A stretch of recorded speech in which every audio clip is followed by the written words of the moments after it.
এক সাগর রক্তের বিনিময়ে বাংলার স্বাধীনতা আনলে যারা, আমরা তোমাদের ভুলবো না, আমরা তোমাদের ভুলবো না। মহান বিজয়ের ৫৪ বছর উদযাপনে মেতেছে পুরো দেশ।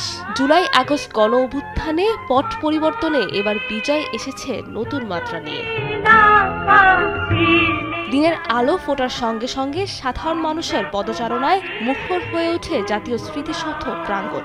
গণ আন্দোলনে আহতদের ভাবনায় ভিন্নতার বর্ণ থাকলেও দেশ নিয়ে এক কাতারে মিশেছেন সবাই। সঙ্গে যুক্ত হয়েছে বৈষম্য বিরোধী আন্দোলনের নতুন স্বপ্ন।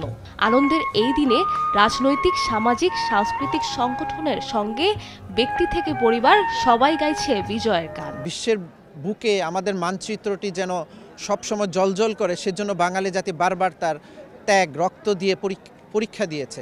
আমরা যেন বৈষম্য মুক্ত বাংলাদেশ করতে পারি, আমার ভবিষ্যৎ প্রজন্মের কাছে এটাই প্রত্যাশা।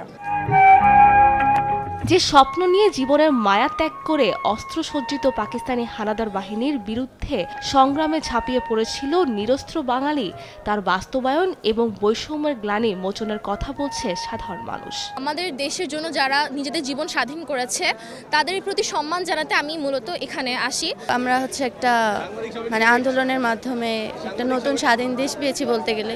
আমরা চাই মুক্তিযুদ্ধের যে মূল স্পিরিট, সেই স্পিরিটকে ধারণ করে আগামীতেও যেন বৈষম্যহীন বাংলাদেশ প্রতিষ্ঠা করতে পারি। মুক্তিযোদ্ধাদের বীরত্ব গাথা স্মরণে রেখে সোনার বাংলা গড়ার প্রত্যয় সবার। তাদের সঙ্গী হয়ে গুটি গুটি পায়ে বিনম্র শ্রদ্ধা জানায় শিশুরাও।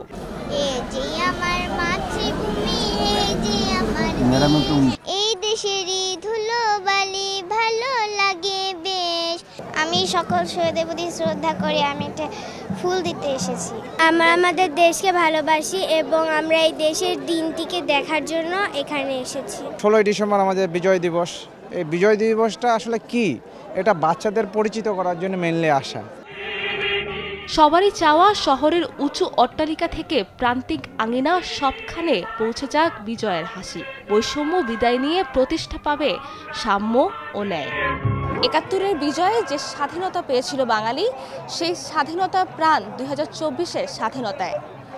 উজ্জীবিত হবে নতুন সূর্য, রিক্ত পথে হাঁটবে গণতন্ত্র, এমনটাই প্রত্যাশা স্বাধীনতার সূর্য সন্তানদের শ্রদ্ধা জানাতে আসা সর্বসাধারণের।